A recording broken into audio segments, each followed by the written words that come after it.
Perempuan berambut merah acak-acakan bertubuh gemuk yang duduk terkantuk-kantuk di depan gua batu perlahan-lahan buka kedua matanya. Bagaimanapun dia membesarkan, tetap saja kedua mata itu sipit, hampir merupakan dua garis melintang di wajahnya yang gembrot. Pakaian yang melekat di tubuhnya jelas aneh karena terbuat dari susunan daun lontar berbentuk jubah. Dia sibahkan rambut yang menutupi telinga kirinya. Ternyata telinga ini diganduli sebuah anting besar. Sesaat tampak daun telinga itu bergerak-gerak dan anting yang mencantel di situ ikut bergoyang-goyang. Kalau tadi si gemuk ini hanya duduk menceplok di dekat pintu goa, kini dia bangkit mencakung. Tangan kiri dimelintangkan di atas kening. Sepasang matanya yang sipit memandang tajam ke depannya. Wujudnya belum kelihatan, tapi suaranya sudah masuk ke telingaku. Untung aku belum tuli. Hah, suara apa itu? Perempuan gemuk itu menduga-duga. Dia menghirup udara di jurang dalam-dalam. Bau itu, aku kenal betul bau itu. Rupanya si keparat itu sudah berhasil. Dia hendak menggasakku dengan binatang-binatang peliharaannya itu. Dikiranya aku tidak siap. Percuma selama 3 bulan ini aku mematai-matainya. Si Patoka, kau boleh menyerangku. Kau boleh mengeluarkan semua kepandaianmu. Aku akan menyambut dengan segala senang hati. Dari balik jubah daunnya, perempuan ini keluarkan satu benda berwarna coklat gelap berkemerahan. Ternyata buah manggis hutan. Sekali remas saja manggis itu hancur. Isinya yang putih langsung digerogot. Kulit buah manggis yang sudah lumat itu kemudian digosokkan ke mukanya hingga wajahnya jadi berselemotan merah coklat tak karuan. Si Patoka, sebentar lagi kau akan tahu siapa diriku. Ini ke-9 kali kau menyerangku. Sebelumnya kau 4 kali kalah, 4 kali menang. Tapi sekali ini kau boleh menggigit jari, karena aku yang akan bakal keluar sebagai pemenang. Aku sudah tahu dengan apa kau hendak menyerang. Aku sudah siap dengan senjata penangkal. Sementara itu, dari arah barat jurang semakin jelas terdengar suara aneh tadi. Suara ini seperti suara sayap yang mengepak disertai suara menggembor terus-menerus. Perempuan gemuk masih memandang tajam ke depan. Pada saat itulah tiba-tiba ada suara menggema dari sebelah barat. Kuntirao, apa kau sudah siap menerima seranganku? Perempuan di depan gua yang terletak di dinding sebelah timur mendengus lalu menjawab dengan berteriak, Aku sudah siap sejak 3 bulan lalu, Datuk Celaka. Kalau begitu, saat-saat kematianmu sudah di depan mata. Daging tubuhmu sebentar lagi akan dicongkel hingga hanya tulang belulang alias tengkorak hidup. Perempuan gemuk di depan jurang batu sebelah timur kembali mendengus. Di sebelah barat dia mulai bisa melihat sosok-sosok hitam melesat di udara, bergerak ke arah dinding jurang di mana dia berada. Jumlahnya banyak sekali, tak kurang dari 100 ekor. Datuk Keparat, kau akan lihat bagaimana aku mengerjai binatang peliharaanmu itu. Perempuan gemuk yang dipanggil dengan nama Kuntirao itu memutar tubuhnya. Walau berbobot hampir 150 kati, tapi gerakannya kelihatan enteng, cepat dan tidak bersuara. Sosoknya lenyap dalam gua. Sesaat kemudian kelihatan dia keluar membawa 2 buah kayu besar. Puluhan, mungkin ratusan ekor lebah coklat berkepala hitam berkerumun bergelantung di 2 buah kayu besar itu. Setiap lebah mengeluarkan suara menggeru. Bayangkan kalau ratusan ekor mengeluarkan suara itu secara berbarengan. Bisingnya seperti mau merobek gendang telinga. Di depan mulut gua si gemuk Kuntirao angkat 2 kayu besar tinggi-tinggi lalu berteriak, Datuk Si Patoka, aku sudah siap. Mana kecoa-kecoa peliharaanmu itu? Dari arah barat terdengar suara tawa bergelak. Mereka sudah di depan hidungmu, Kuntirao. Apa matamu buta? Baru saja gema suara lelaki itu menghilang. Di jurusan barat sosok-sosok hitam yang melesat di udara semakin dekat dan jelas wujudnya. Ternyata benda-benda itu adalah kelelawar berbentuk aneh. Bagian tubuhnya berwarna hitam legam, namun kepalanya berwarna putih. Sepasang matanya berwarna merah. Binatang ini memiliki kuku-kuku panjang sangat runcing. Ujung sayapnya pipih tajam tak ubahnya seperti mata pisau, sementara moncongnya lancip seperti ujung tombak. Kau sudah melihat, Kunti? Atau matamu yang sipit itu memang sudah buta? Orang lelaki di dinding jurang sebelah barat berteriak, Aku sudah melihat. Tadinya aku kira kecoa busuk, dan taunya hanya kutu-kutu busuk yang kau kirimkan kepadaku. Jawab Kuntirao. Bagus, kau sudah melihat. Sebentar lagi kau merasakan bagaimana kutu-kutu busuk itu akan menggerogoti dagingmu yang empuk. Dari arah barat ada satu gelombang angin menderu. Tiupan angin ini membuat kelelawar hitam berkepala putih seperti didorong keras hingga dalam waktu sekejapan saja binatang itu sudah mencapai dinding sebelah timur jurang, langsung menyerang Kuntirao. Perempuan gemuk berambut merah acak-acakan ini keluarkan jeritan keras lalu meniup kuat-kuat pada buah batang kayu yang dipegangnya. Ratusan lebah yang mendekap pada dua buah batang kayu menghambur terbang terus menyerbu ke arah puluhan kelelawar yang datang menyerang dengan mengeluarkan suara menggidikan serta menebar bau busuk menyesatkan jalan pernafasan. Sesaat kemudian berlangsunglah satu hal hebat yang tidak pernah terjadi sebelumnya. Puluhan kelelawar berkepala putih berkelahi melawan ratusan lebah berkepala hitam. Jurang batu menjadi bising oleh suara kepak dua jenis binatang itu, ditambah pula suara dengan suara cicit menggigitkan yang keluar dari mulut puluhan kelelawar serta suara menggerutak berkeputusan yang dibuat oleh ratusan lebah membuat suasana di jurang batu benar-benar mengerikan. Meskipun kelelawar-kelelawar itu memiliki tubuh lebih besar, hantaman sayap yang deras dan berbahaya, serta kuku-kuku runcing, ditambah moncong yang bisa membuat gerakan mematuk cepat sekali, namun menghadapi ratusan lebah milik Kuntirau, boleh dikatakan mereka tidak berdaya. Bukan saja jumlahnya lebih banyak, tapi binatang bertubuh kecil ini mampu bergerak lebih gesit hingga sanggup mengelak serangan lawan, sekaligus balas menyerang dengan ganas. Suara cicit kelelawar itu terdengar riuh. Satu demi satu binatang-binatang itu menggelepar, lalu melayang jatuh ke dasar jurang. Perempuan gemuk bernama Kuntirau tertawa panjang. Seperti anak kecil, dia berjingkrak-jingkrak sambil bertepuk tangan. Datu celaka, sekarang kau tahu rasa. Kau tentu tidak tuli mendengar binatang-binatang yang kau andaikan menjerit meregang nyawa. Kau tentunya tidak buta menyaksikan bagaimana mereka jatuh mampus ke jurang. Perempuan gendut sialan, jangan cepat-cepat bersuka hati. Lihat ke udara. Terdengar teriakan jawaban dari arah barat. Lalu didengar di udara muncul dua kelelawar besar, satu jantan, satu betina. Kuntirau sebentar terkesip. Ini pasti dua biang yang lebih besar dan lebih seram. Tapi siapa takut? Dua kelelawar menukik menyerang, satu dari kiri dan yang lainnya dari kanan. Kuntirau tamengin diri dengan dua batang kayu besar. Patukan kelelawar jantan menancap di batang kayu di tangan kiri Kuntirau, sedang sambaran kelelawar satunya yang tak ubahnya seperti sambaran pisau tajam lewat di atas kepala perempuan gemuk itu. Tapi masih sempat mengenapas sedikit rambut merahnya. Si gemuk ini sempat terpekik kecil. Di sebelah barat terdengar suara tawa orang bernama si Patoka. Sekarang rasakan olehmu. Kelelawar jahanam, sebentar lagi kupecahkan kepalamu, teriak Kuntirau marah. Saat itu kelelawar jantan kembali datang menyerbu. Kuntirau menunduk, tangan kirinya bergerak. Kayu besar dilemparkan. Kayu itu menghantam telak kepala kelelawar jantan itu. Cicitan binatang itu terputus. Tubuhnya melayang jatuh di bawah jurang dengan kepala hancur. Di udara, kelelawar betina melengking keras. Rupanya marah sekali melihat kematian jantannya. Dia yang tadi berhasil memapas rambut Kuntirau.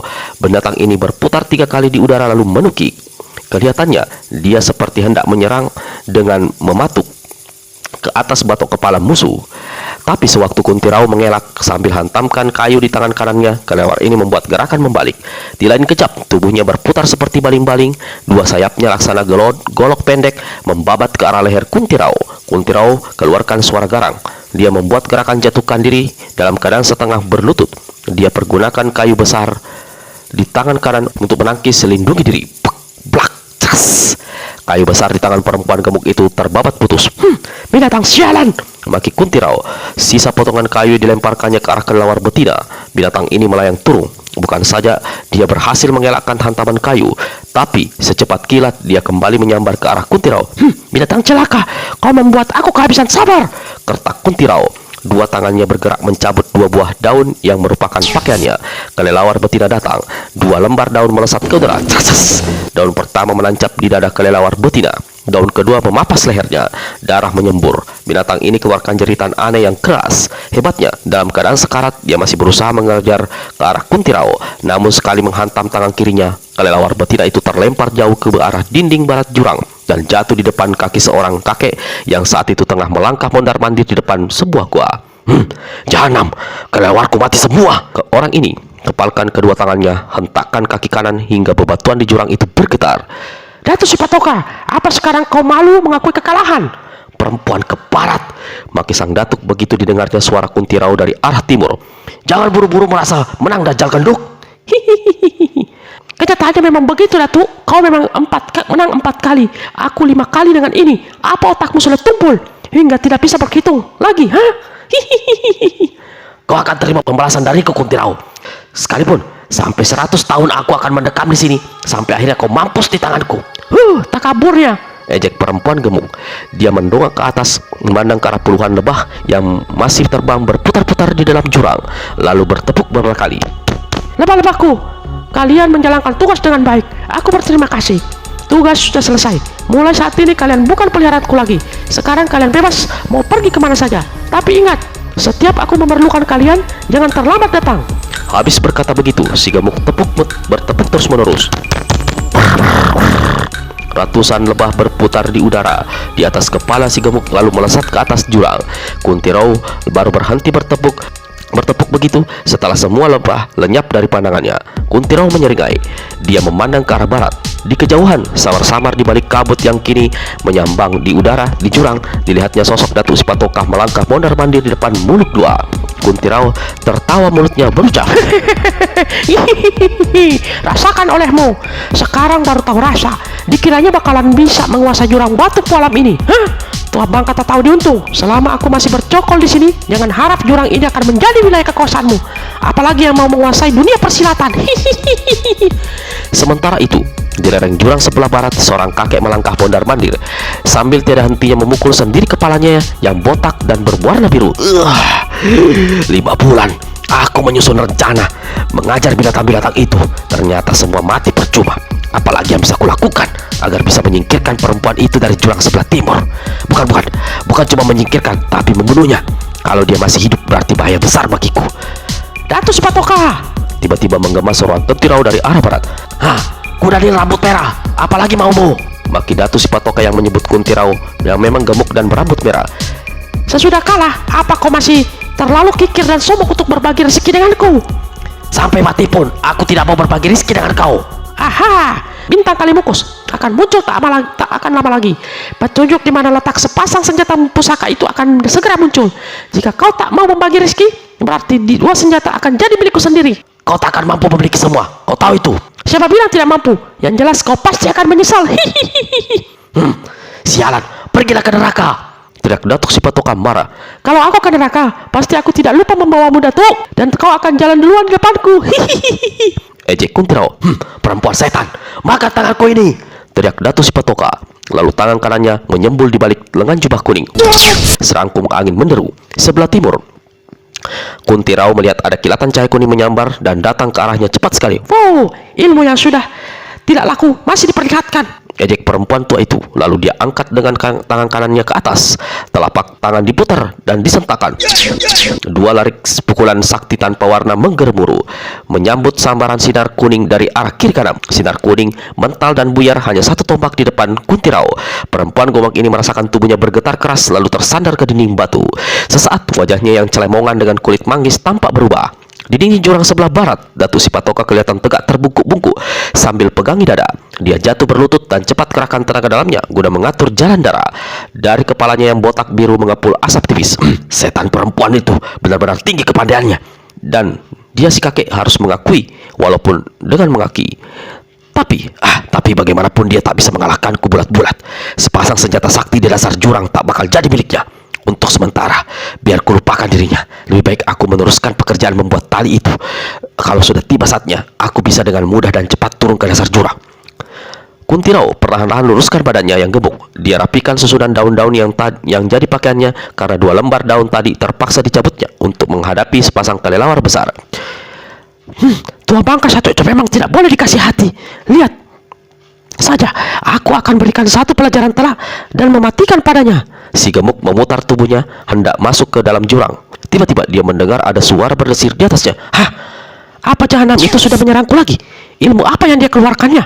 Ujar Kuntirau seraya hentikan langkahnya dan mendongak ke atas, lalu keluarkan 1 seruan keras dari mulut si gendut ini ketika melihat sebuah benda yang melayang jatuh dari atas jurang tepat di arahnya, disertai 1 jeritan perempuan. Dalam keadaan tercekat, Kuntirau masih sempat berteriak, Waladalah, tubuh perempuan bersimbah darah jatuh dari atas jurang. Aduh, bagaimana ini? Atau akan kutangkap atau kubiarkan saja amblas ke dalam jurang batu? Perempuan gemuk itu hanya bimbang sesaat. Di lain kejap, dia melompat ke kiri, mencari kedudukan yang tepat untuk menyambut tubuh perempuan berpakaian tipis hijau penuh noda darah, mulai dari rambut hingga ke kaki. Kuntirau berhasil menangkap sosok tubuh yang jatuh. Hah, gila, darahnya berbau anyir busuk. Berucap Kuntirau. Tubuh yang berhasil ditangkapnya itu dibaringkannya di atas batu. Dia memperhatikan dengan mengerutkan dahi penuh ngeri. Perempuan malang, aku yakin kau malah masih muda dan berwajah cantik. Tapi mengapa ada yang tega mencelakaimu seperti ini? Di dada dan bahumu ada luka yang begitu besar mengumpulkan asap. Lalu, benda apa itu? Paku. Kuntirau berjongkok di samping tubuhnya. Mukanya yang gembrot celemongan kulit manggis didekatkan ke bagian perut dan memperhatikan tanpa berkedip. Paku, benar, paku. Desis Kuntirau. Paku aneh, terbuat dari emas menancap tepat di pusarnya. Rasa-rasanya aku pernah mendengar tentang paku emas ini. Kabarnya berasal dari daratan Tiongkok, memiliki kekuatan mahasakti, mulai dari kekuatan mengobati hingga membunuh. Kuntirau sibakkan rambut panjang yang menutupi sebagian wajah. Benar saja, dia memang memiliki wajah cantik, meski berlumuran darah seperti ini. Aku tak kenal padanya. Siapa gerangan dirinya? Mengapa bisa jatuh ke dalam jurang seperti ini? Lalu luka-luka mengerikan di tubuhnya?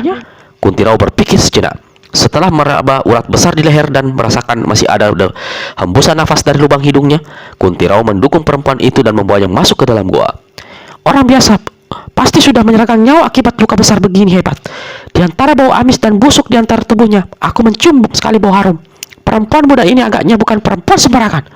Sampai di dalam gua, Kuntirau meletakkan perempuan itu di atas sebuah perbaringan terbuat dari batu, lalu sibuk meramu beberapa jenis obat. Sebelum itu, dia terlebih dahulu menotok tubuh di beberapa empat. Sejenis bubuk hitam ditaburkannya ke atas luka pada bahu dan dada. Dia mengalihkan pandangan pada paku yang menancap di pusar. Sesaat Kuntirau merasa bimbang, agaknya dia tak punya pilihan lain. Rupanya, kelemahan perempuan ini ada pada pusarnya.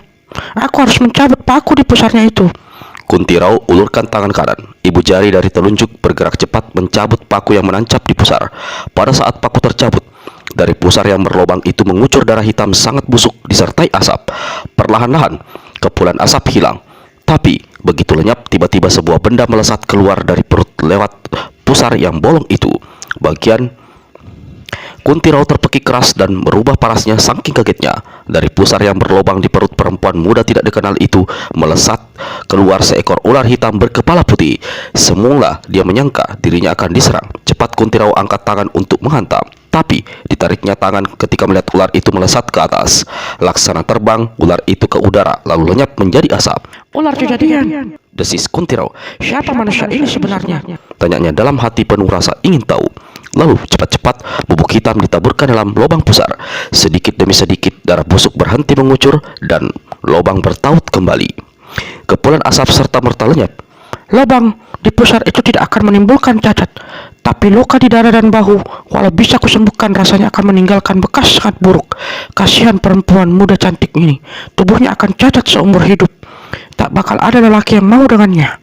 Kuntirau duduk di samping pembaringan batu. Apa urusanku memikirkan perempuan ini? Anak bukan, saudara bukan, teman juga bukan. Mati sekalipun apa peduliku? Tapi mungkin dia bisa kumanfaatkan. Baiknya kutunggu sampai dia siuman. Harus keketahui siapa dia adanya. Mungkin, siapa tahu dia bisa kumanfaatkan untuk menghadapi kakek keparat itu. Setelah menunggu sehari semalam, pada pagi kedua selagi Kuntirau berada di luar gua, dia mendengar suara orang batuk-batuk.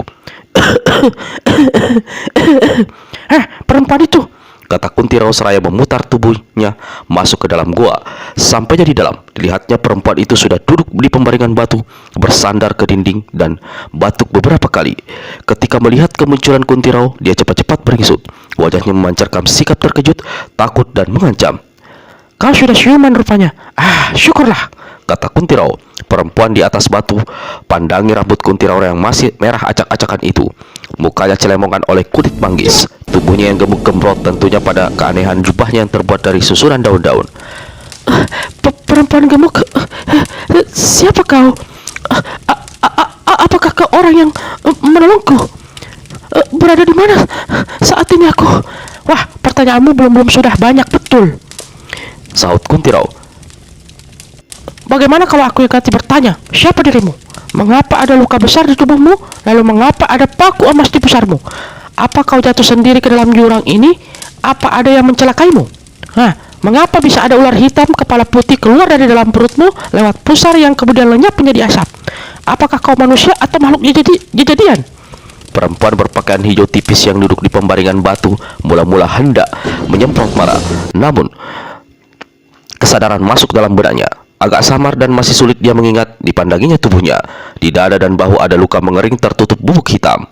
Lalu disingkapkannya bagian perut pakaiannya. Di situ juga ada taburan bubuk hitam yang sudah mengering, tepat di bagian pusar. Tangannya bergerak ke kepala meraba bagian atas kening. Dia ingat, biasanya di situ ada mahkota kecil. Paku emas, desisnya. ya paku emas, Kata Kunti Rao sambil memperlihatkan sebuah benda tepat di depan wajah perempuan itu. katamu paku emas. Aku melihat benda itu paku biasa, terbuat dari besi buruk dan hitam. Kau betul, tadinya paku ini terbuat dari emas sewaktu masih menancap di pusarmu. Paku ini masih berwarna kuning emas asli, tapi begitu kucabut, bentuknya berubah menjadi hitam. Pertanda paku ini penuh dengan kekuatan hitam yang tersedot dari dalam tubuhmu. Lama perempuan di atas pembaringan itu terpana mendengar keterangan Kunti Rao. Kau telah menolongku. Aku mesti berterima kasih padamu. Dia cepat membungkuk, tapi Kunti Rao mencegah. Saudari, aku... Kunti Rao tertawa tergelak hingga sekujur tubuhnya yang gemuk tergoncang-goncang. Ada apa? Kenapa kau tertawa? Apakah ada sesuatu yang lucu dariku? Perempuan muda, kau dengar baik-baik. Kau tak pantas memanggilku dengan sebutan saudari, karena kau pantas jadi cucuku. Panggil aku nenek. Aku pantas jadi cucumu, dan aku harus memanggil nenek. Betul, karena usiaku sudah lebih dari 60 tahun. Tentu saja pemuda di atas batu terkejut mendengar kata-kata itu. Walau tubuhmu luar biasa gemuk dan berpakaian aneh seperti itu, tapi menurutku kau baru berusia 20 tahunan. Kunti Rao tertawa. Yang Maha Kuasa memberiku awet muda, dan ganjarannya aku punya bobot seperti kerbau. Kalau aku boleh memilih, biar wajahku jelek keriput tapi tubuhku langsing. Kunti Rao tertawa panjang, lalu berkata, Perempuan muda, aku ingin tahu siapa dirimu. Apa yang telah terjadi? Ingat, aku tidak suka dengan orang yang berdusta padaku. Aku bernama Kunti Arimbi, kata perempuan di atas pembaringan batu. Nama depan kenapa sama denganku? Ujar Kunti Rao dalam hati. Aku dikenal dengan julukan Dewi Ular. Kunti Rao sempat tersurut satu langkah mendengar julukan yang disebutkan, walau dia sudah lama mendekam di gua batu pualam itu, namun dia pernah mendengar nama angker Dewi Ular. Maka dia pun berkata, tidak disangka, Dewi Ular ternyata masih muda tapi memiliki kesaktian yang tinggi yang menggegerkan. Semua kehebatan itu sudah berlalu, kata Kunti Arimbi alias Dewi Ular. Dia memandang sayu pada paku hitam di tangan Kunti Rao. Benda itu yang menyebabkannya. Seseorang mengkhianati dan menipuku. Dia merayuku dan merangsangku, memperlihatkan kejantanannya. Ketika kami berdua di suatu tempat dan dia seperti hendak meniduriku, tiba-tiba dia mengeluarkan paku emas itu untuk menusukkannya ke pusarku. Siapa orangnya? Tanya Kunti Rao. Pendekar 212 Biru Sableng, murid nenek sakti Sinto Gendeng dari Gunung Gede. Astaga, pendekar besar itu, seru Kunti Rao. Aku bersumpah untuk balas dendam. Apalagi kusadari diriku saat ini selamat dari kematian. Hanya saja tubuhku agaknya akan cacat seumur hidup. Jangankan laki-laki, binatang pun akan jijik melihatku. Diam sejenak. Nek, betul aku harus memanggilmu nenek? Kunti Arimbi meragu.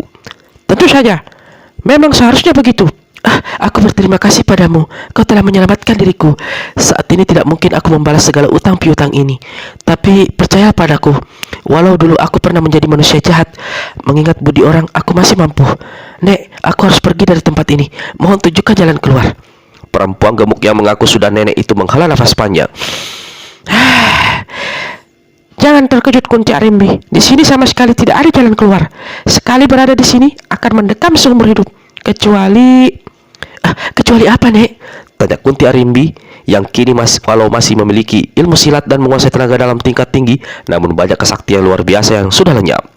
Kecuali kita bisa mendapatkan sepasang senjata mustika yang terpendam di dasar jurang batu kolam ini. Senjata mustika apa itu? Tanya Kunti Arimbi. Sepasang keris sakti, katanya datang dari kayangan.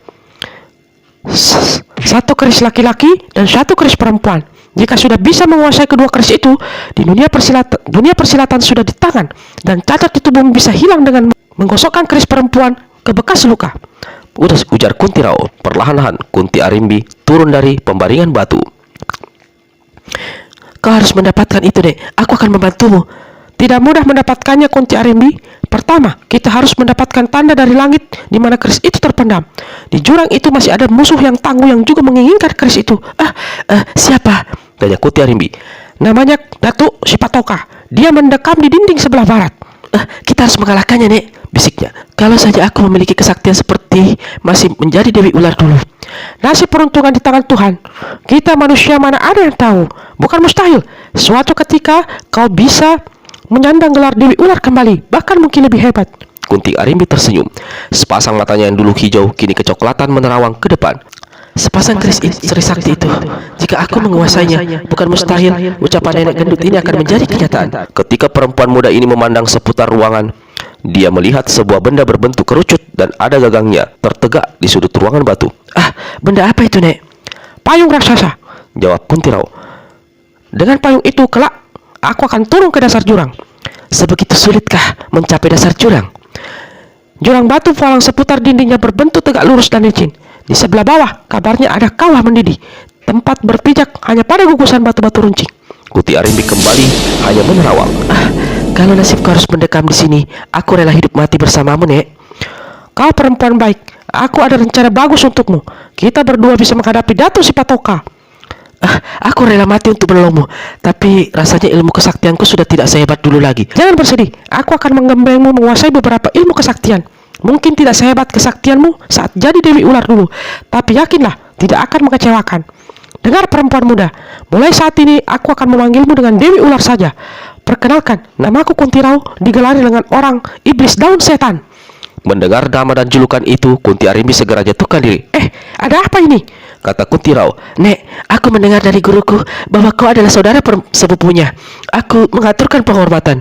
Kunti Rao tertawa panjang. Gurumu si hantu tangan geledek itu memang tidak bisa memegang rahasia. Sayang dia mati muda. Apakah kau sudah mewarisi ilmu tangan geledek darinya? Dewi Ular menarik nafas panjang lalu menggelengkan kepala.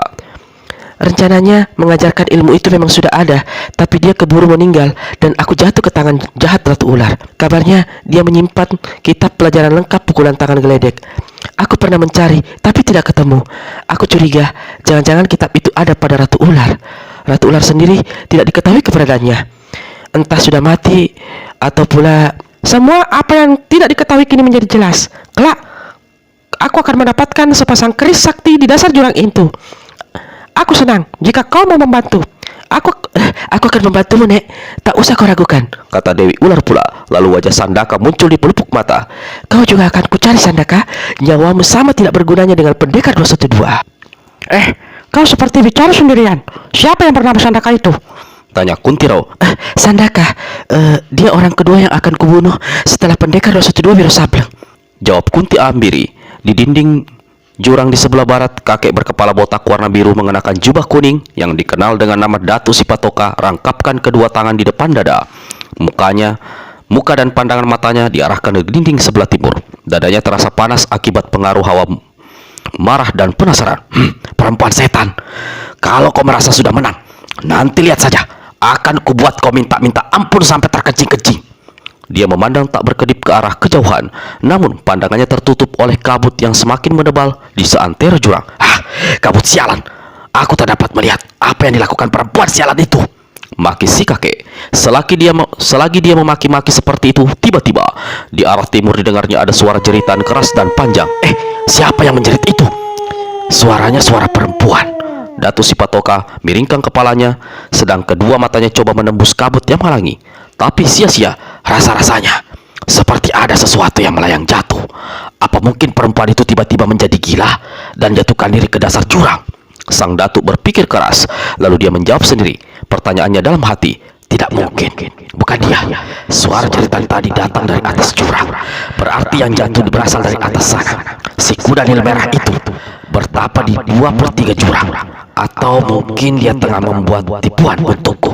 Nah, suara jeritannya lenyap. Datuk Sipatoka arahkan pandangannya ke dasar jurang. Tidak ada benda jatuh di bawah sana. Tapi mana mungkin menyangsang di dinding batu. Sesaat sang datu terdiam merenung. Akhirnya dia kembali memakai sendirian. Persetan, siapa yang menjerit tadi? Peduli apa aku kalau ada sesuatu yang jatuh dari atas jurang? Setelah menunggu beberapa saat, akhirnya Datuk Sipatoka memutar tubuh melangkah ke mulut gua tempat kediamannya. Di dekat pintu tergantung segulung tali. Belum lagi kakek itu mencapai pintu gua, tiba-tiba sudut matanya menangkap sesuatu melayang jatuh dari bagian atas jurang sebelah timur. Dia cepat putar kembali badannya. Belum sempat dia mendongak, benda yang jatuh kelihatan jungkir balik di udara itu lenyap sesaat di ketebalan kabut. Ketika benda itu kelihatan lagi, tiba-tiba sudah ada di dinding jurang sebelah barat di mana dia berada. Melayang jatuh dengan deras. Benda aneh. Sosoknya seperti manusia, tapi hanya mengenakan cawat. Dan apa yang menempel di kepala, muka, dan sekujur tubuhnya? Benda yang jatuh melayang satu tombak di depan Datuk Sipatoka. Mengira sosok itu adalah sesuatu yang dikirim Kuntirau untuk mencelakainya, Datuk Sipatoka angkat tangan kirinya siap menghantam dengan satu pukulan sakti. Tapi entah mengapa dia batalkan maksudnya. Dengan cepat dia menyambar gulungan tali dekat pintu gua. Sesosok tubuh yang jatuh lewat di depannya. Datuk Sipatoka putar gulungan tali yang dipegangnya. Tali ini berputar deras lalu melesat menyusul ke arah jatuhnya makhluk tadi. Datuk Sipatoka sentakkan tangannya 2 kali berturut-turut. Ujung tali melibat bagian pinggang orang yang jatuh pada ketinggian hanya 20 kaki dari dasar jurang di mana menunggu batu-batu runcing. 2 tangan Datuk Sipatoka yang memegang tali tersentak ke depan, tubuhnya terbungkuk. Gila. Manusia atau kerbau yang kujerat ini berat amat, kata sang Datuk. Lalu dia cepat kerahkan tenaga dalam pada kekuah kakinya. 2 kaki di balik jubah kuning itu laksana dipantek ke batu yang dipijaknya. Tubuhnya yang bungkuk perlahan-lahan melurus kembali. Lalu dia mulai menarik sosok tubuh yang dijerat seperti orang menimba. Setiap dia menarik, dari mulutnya keluarkan ucapan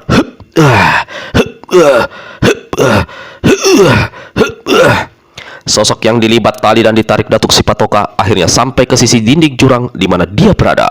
Terus digeletakkan di atas batu di depan gua. Begitu melihat bentuk dan sosok tubuh itu, sang Datuk kaget bukan main. Makhluk apa ini? Manusia atau hantu yang menampakkan diri sebagai manusia? Tubuhnya bergelimang darah kering, penuh paku. Masih hidup atau sudah jadi bangkai? Tidak heran kalau Datuk Sipatoka begitu terkejut. Orang yang tergeletak di depannya adalah seorang pemuda yang hanya mengenakan cawat. Orang yang tergeletak di depannya adalah seorang pemuda yang hanya mengenakan cawat. Tubuhnya yang kokoh dan nyaris telanjang itu penuh ditancapi paku. Bukan saja di bagian badan, tapi juga di bagian kepala dan mukanya. Setan sekalipun tidak ada yang seperti ini, membatin Datuk Sipatoka. Dia membungkuk agar bisa memperhatikan lebih jelas. Masih hidup, katanya perlahan. Lalu dengan kaki kanan disentuhnya pinggul pemuda itu seraya berseru, makhluk aneh, kalau kau memang manusia, jadilah manusia. Kalau kau pingsan, lekas siuman. Kalau kau pura-pura tidur, ketahuilah, aku tak suka orang yang pandai menipu. Datuk Sipatoka pergunakan kakinya bukan hanya sekedar menyentuh untuk membangunkan, tetapi sekaligus menggunakan tenaga dalamnya hingga tersalur ke dalam pemuda yang ditancapi paku itu. Saat itulah pandangan si kakek membentur bagian depan cawat yang agak kedodoran. Gila, serunya. Sampai-sampai di kepala anggota rahasianya juga ada paku yang menancap. Tapi paku satu ini bentuk dan warnanya agak aneh.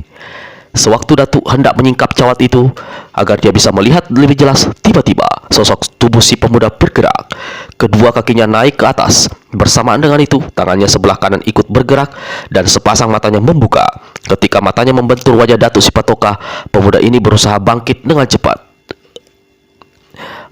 Kau siuman. Bagus. Pertama sekali yang aku ingin tahu, lekas kau terangkan apakah kau ini manusia sesungguhan atau makhluk kejadian, sebangsa setan atau dermit atau hantu jurang. Karena baru saja sadar, pemuda yang ditanya tak bisa segera menjawab. Malah terheran-heran mendapatkan dirinya berada di lereng jurang itu, berhadap-hadapan dengan seorang kakek berkepala botak biru yang tidak dikenalinya. Ketika dia memandang ke bawah, dilihatnya ada tali aneh menjerat pinggangnya. Otaknya berpikir, coba mengingat apa yang telah terjadi atas dirinya. Dari mulut meluncur perlahan ucapan yang didengar Datuk Sipatoka.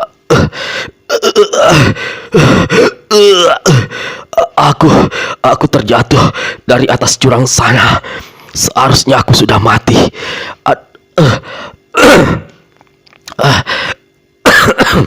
Ada seseorang menyelamatkanku, menjerat pinggangku dengan tali dan membawa aku ke sini. Si pemuda menatap wajah orang tua di depannya. Orang tua, pasti ke orang yang telah menolongku.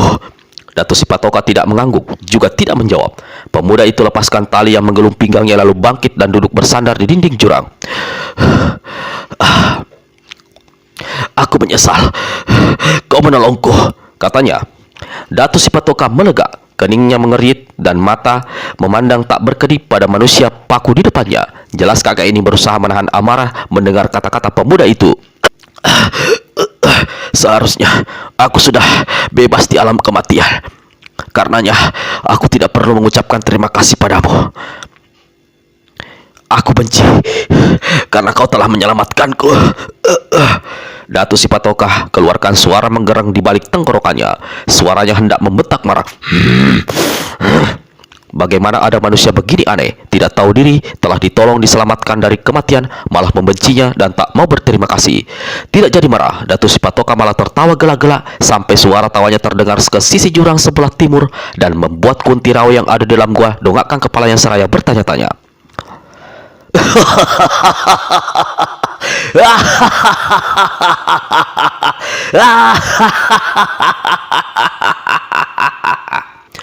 Ada apa di sebelah sana sampai si tua bangka sialan itu tertawa begitu rupa?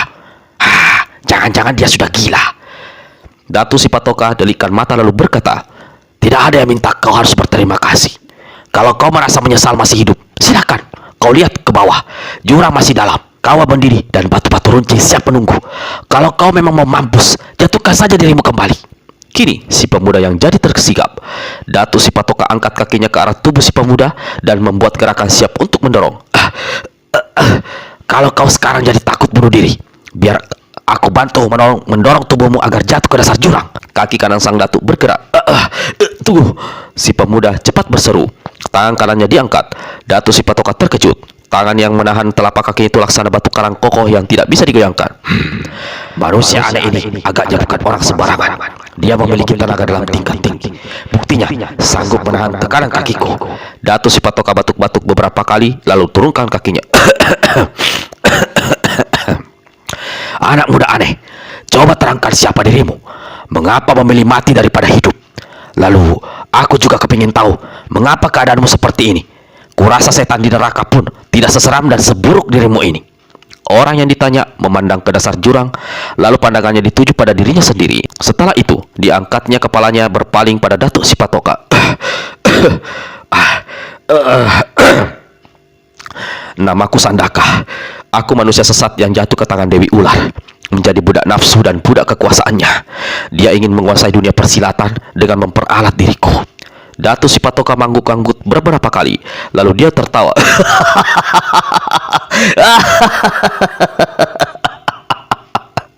Kalau kau dijadikan budak nafsu, pasti enak ya. Meski diejek, Sandaka diam saja. Kalau kau diperalat untuk mendapatkan kekuasaan tertinggi di rimba persilatan, berarti kau memiliki kepandaian luar biasa. Aku memang pernah mendengar nama Dewi Ular. Jadi kau orangnya yang diperalat untuk membunuh beberapa tokoh persilatan. Lebih jahat dan lebih keji dari itu. Dia menyuruhku membunuh kekasih calon istriku. Dia juga memerintahkan aku membunuh guruku, Eyang Gusti Kelut Agung. Astaga, rupanya kau tak kepalang sesat. Tapi mengapa semua itu mau saja kau lakukan? Tanya Datuk Sipatoka. Aku terjebak, masuk dalam perangkapnya. Setelah darahku tercemar oleh racun jahat yang ada dalam cairan tubuhnya. Gila, baru sekali ini ku dengar yang seperti ini, seru Datuk Sipatoka. Mengapa kau jatuhkan diri ke dalam jurang? Mengapa sengaja mencari mati? Siapa yang memantek tubuhmu dengan paku seperti ini? Lalu kulihat ada paku aneh berwarna kuning pada kepala kemaluanmu. Panjang ceritanya, biar ku jelaskan secara singkat saja, jawab Sandaka. Aku memilih mati karena merasa tak ada guna lagi hidup. Dosaku sedalam lautan setinggi puncak Merapi. Aku menganggap kalaupun aku mati, aku bisa mati dengan puas karena sebelumnya aku berhasil membunuh Dewi Ular dan menendangnya masuk ke dalam jurang. Tadi aku mendengar jeritan perempuan. Aku juga melihat ada sosok tubuh jatuh. Jadi Dewi Ular sudah tamat riwayatnya. Sandaka mengangguk. Kau belum menceritakan mengapa kepala, muka, dan sekujur tubuhmu sampai ke kaki dipantek dengan paku seperti ini. Seorang sakti bernama Datuk Bulu Lawang yang melakukannya. Paku-paku paku ini bukan paku sembarangan, berjumlah 30 dan terbuat dari baja putih murni. Datuk Bulu Lawang melakukannya karena dengan paku-paku ini dia sanggup melumpuhkan sekaligus menguasai diriku. Maksudnya sama kejinya dengan tujuan Dewi Ular, ingin memperalat diriku untuk menguasai rimba persilatan, tapi tidak kesampaian. Beberapa tokoh silat menghajarnya sampai babak belur. Keadaannya entah mati, entah masih hidup. Kusumpahi agar dia memang sudah jadi bangkai saat ini. Datuk Sipatoka geleng-geleng kepala. Makin tua umur dunia ini, makin macam-macam keanehan terjadi. Dia memandang ke bawah perut Sandaka. Paku berwarna kuning itu. Matanya seraya menunjuk kepada bagian tubuh Sandaka sebelah bawah yang tersingkap. Kelihatannya bukan paku biasa. Sinarnya sinar logam murni. Ini paku emas. Paku yang membuat diriku bersih dari racun jahat cairan Dewi Ular, sekaligus membuat musnahnya ilmu kesaktian yang kudapat darinya. Apakah Datuk Bulu Lawang juga yang menancapkan paku emas itu di alatmu? Sandaka menggeleng. Seorang pemuda sakti bergerak, pendekar 212 yang melakukan. Dia bukan pemuda sembarangan. Sandaka mengangguk. Dia memiliki senjata mustika berupa kapak bermata dua. Dengan senjata itu, aku mencabik-cabik tubuh Dewi Ular. Aku merasa seperti berhutang budi padanya. Hanya sayang, aku tidak memiliki ilmu kesaktian lagi. Kau masih mempunyai dasar tenaga dalam yang hebat, Sandaka. Datuk Sipatoka usap-usap kepala botaknya yang berwarna biru. Sebelumnya, Sandaka memiliki kemampuan untuk mengetahui apa yang ada di benak seseorang. Namun setelah tubuhnya ditancapi paku emas, kemampuan itu lenyap bersama musnahnya kesaktian yang dapatnya dari Dewi Ular. Kau masih muda, memiliki dasar ilmu silat yang jarang dimiliki orang lain. Dengar, Sandaka, aku akan menggemblengmu di tempat ini. Kelak kau akan jadi pendekar hebat kembali, walau tidak sehebat ketika kau berada di bawah pengaruh Dewi Ular. Kalau itu kejadian, aku butuh bantuanmu untuk menghadapi seseorang. Kau punya musuh besar rupanya. Siapa dirimu kalau aku boleh tahu? Siapa pula yang jadi musuhmu? Tanya Sandaka. Aku dipanggil orang dengan sebutan Datuk Sipatoka, nama yang hampir tidak dikenal dalam dunia persilatan. Tapi ketahuilah, sebagian rimba persilatan saat ini sudah ada dalam tanganku. Aku hanya menunggu waktu dan menyingkirkan seseorang nenek gendut sialan yang mendekam di sisi jurang sebelah barat. Namanya Kuntirau, bergerak iblis daun setan. Nah, sekarang apa kau masih ingin bunuh diri? Kau telah menolongku, menyelamatkan diriku dari kematian. Walau aku masih merasa tidak ada gunanya hidup, namun mengingat budi baikmu, aku bersedia membantumu menghadapi iblis daun setan. Tapi apa aku bisa menjadi pendekar hebat seperti yang kau bilang? Jangan khawatir, Sandaka. Aku akan buktikan, dan nanti kau akan lihat sendiri hasilnya, jawab Datuk Sipatoka seraya tepuk-tepuk bahu pemuda itu.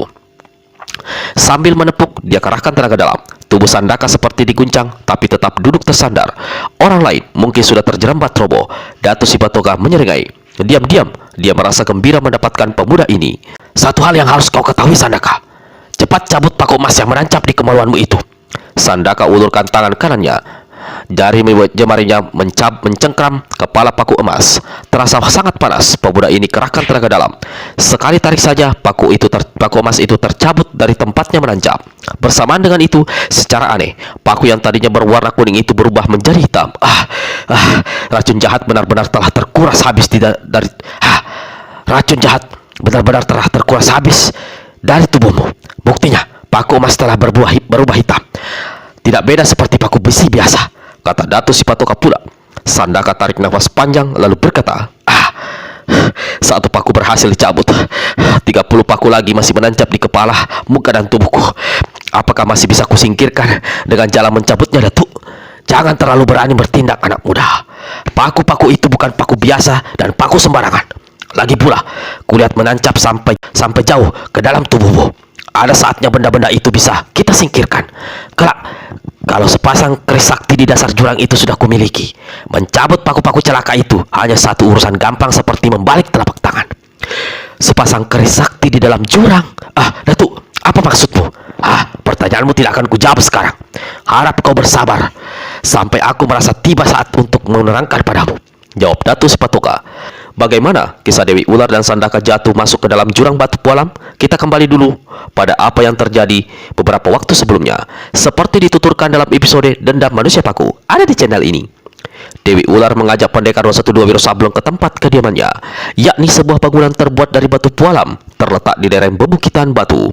Tepat di depan bangunan terhampar sebuah jurang yang menurut pandangan mata dalamnya sekitar 60 kaki. Tapi sebenarnya jurang ini memiliki kedalamannya lebih dari 120 kaki. Di bangunan batu pualam, Dewi Ular sengaja memancing murid Eyang Sinto Gendeng untuk membuktikan kejantanannya. Sebaliknya, kesempatan ini digunakan oleh Wiro untuk menancapkan paku emas ke pusar perempuan itu. Begitu paku menghujam ke dalam pusar Dewi Ular, serta merta ilmu kesaktian perempuan yang dianggap setengah manusia setengah iblis itu menjadi punah. Walaupun demikian, ketika Wiro bertindak lengah, Dewi Ular berhasil menendang perut pendekar 212. Selagi dia terkapar, Dewi Ular berusaha mengambil kapak maut naga geni 212 milik Wiro yang terjatuh di lantai bangunan. Saat itu, Sandaka si manusia paku tiba-tiba muncul di tempat itu. Dia berhasil menguasai senjata mustika. Dengan kapak sakti itu, dia kemudian membabat tubuh Dewi Ular 2 kali berturut-turut hingga luka besar mengerikan terkuak di bahu kiri dan dada perempuan itu. Dalam keadaan luka parah bersimbah darah di tepi jurang, Dewi Ular berusaha minta pertolongan Wiro. Namun Sandaka bertindak lebih cepat. Sekali tendang saja, tubuh perempuan itu terpental jatuh ke dalam jurang. Setelah jeritan Dewi Ular lenyap di dalam jurang, kesunyian mengerikan menggantung di tempat itu. Sandaka mengembalikan kapak sakti ke tangan Wiro, lalu memutar tubuh melangkah ke tepi jurang. Wiro cepat menangkap apa yang ada di kepala pemuda itu. Dia mengejar, tapi terlambat. Sandaka lebih dahulu menjatuhkan dirinya ke dalam jurang batu pualam. Selagi Wiro tegak termanggu-manggu di tepi jurang, tiba-tiba muncullah seorang penunggang kuda yang berpakaian serba ungu yang ternyata adalah Anggini, murid Dewa Tua. Setelah tahu apa yang terjadi, Anggini yang merasa keadaannya seolah-olah terkatung-katung karena baik Wiro maupun Eyang Sinto Gendeng sebegitu jauh tidak memberikan tanda-tanda kepastian mengenai perjodohan mereka, memandang ke langit. Udara kelihatan mendung berat.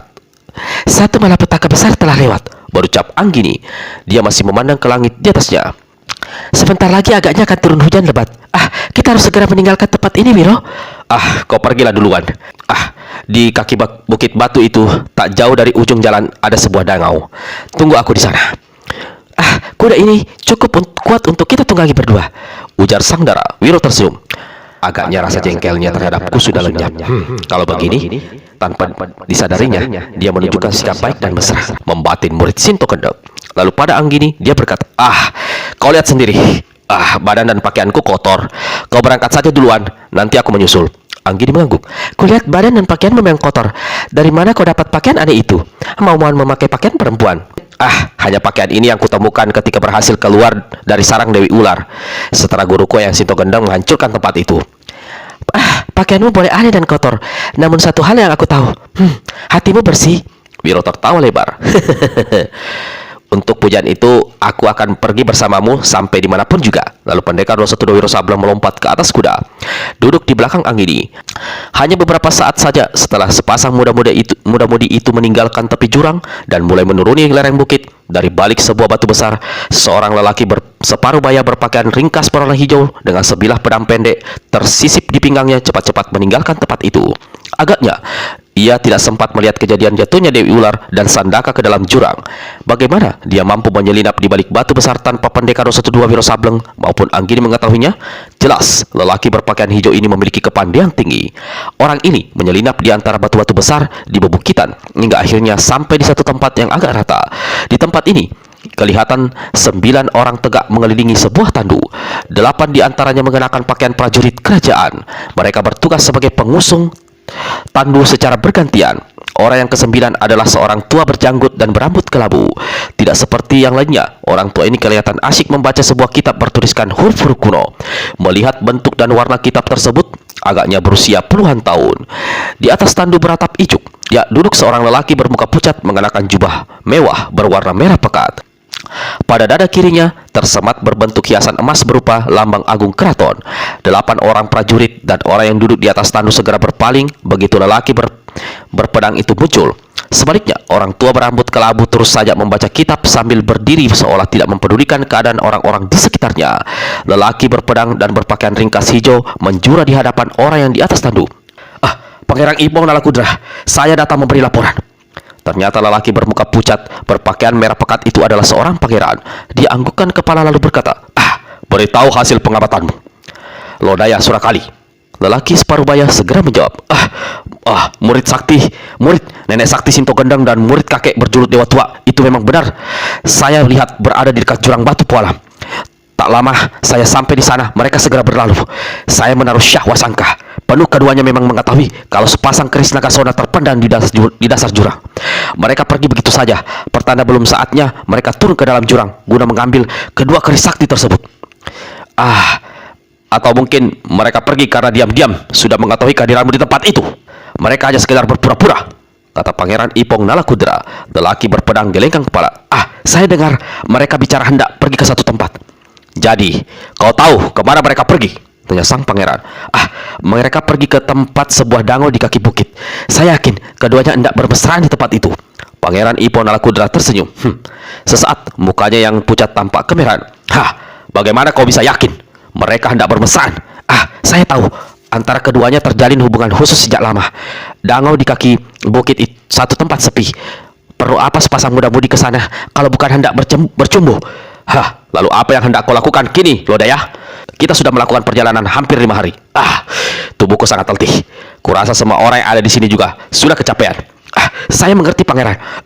Kalau Pangeran suka, harap kembali saja ke kota raja. Saya akan melanjutkan pengintaian seorang diri sampai akhirnya mengetahui kapan mereka akan turun ke jurang batu pualam mengambil dua keris sakti itu. Ingat, Lodaya, mereka tidak boleh lepas, tidak boleh lolos. Kalau mereka berhasil mendapatkan sepasang senjata mustika itu dan kau tak berhasil merampasnya, berarti aku akan cacat seumur hidup. Dan kegagalanmu itu harus kau bayar mahal, Lodaya. Saya tahu, Pangeran Ipong, jawab Lodaya Surakali. Percayalah, mereka tak akan lolos dari tangan saya. Orang tua berjanggut dan berambut kelabu di samping tandu yang mereka masih asyik membaca kitab tua batuk-batuk beberapa kali. Pangeran muka pucat berpaling pada si orang tua. Begitu juga yang lainnya, termasuk Lodaya. Ki Sepudu Lantara, menegur Pangeran Ipong. Dari tadi kau berdiam diri saja. Apa sekarang ada yang hendak kau katakan? Orang tua itu membungkuk badannya sedikit pada Pangeran Ipong Nalakudra. Pangeran, saya mana berani bicara kalau tidak diminta. Saya ini hanyalah akan membaca apa yang tertulis dalam kitab 1000 petunjuk guna ini. Si orang tua arahkan pandangannya pada kitab yang dipegangnya. Lalu dia mulai membaca. Bila mana bintang Kalimukus muncul di langit malam, itulah satu pertanda terbukanya satu rahasia besar mengenai sepasang keris sakti berusia lebih dari 2 abad terpendam di dasar jurang batu pualam, di satu tempat di mana tidak sembarangan orang bisa mengetahui. Air mendidih di dasar jurang akan surut dan kering secara ajaib. Di antara 2 celah batu runcing akan kelihatan 2 sinar mencuat ke atas, menembus tanah dan bebatuan. Sinar merah kehitaman berasal dari keris jantan. Sinar kuning kehitaman itulah dari keris betina. Barang siapa yang menguasai kedua keris itu, maka dia akan menjadi raja di raja ilmu pengobatan, akan menjadi raja di raja dunia persilatan.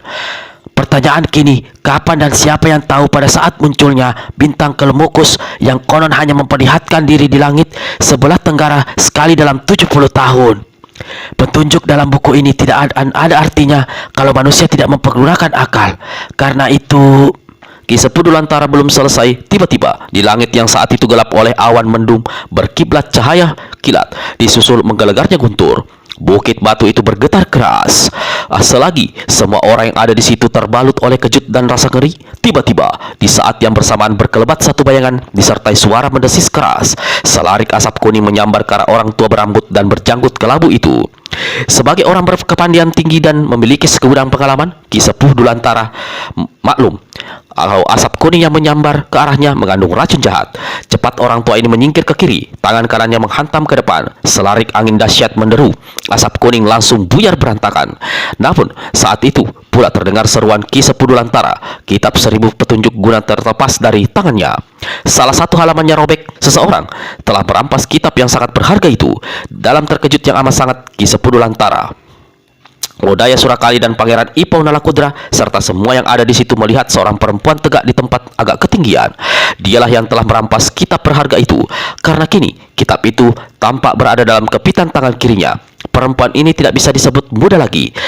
Namun walau masih berusia agak lanjut, wajahnya menyatakan bahwa di masa muda, paling tidak sampai beberapa tahun sebelumnya, dia memiliki paras yang sangat cantik. Dia tegak dengan menyeringai. barisan gigi-giginya tampak rata dan bercahaya.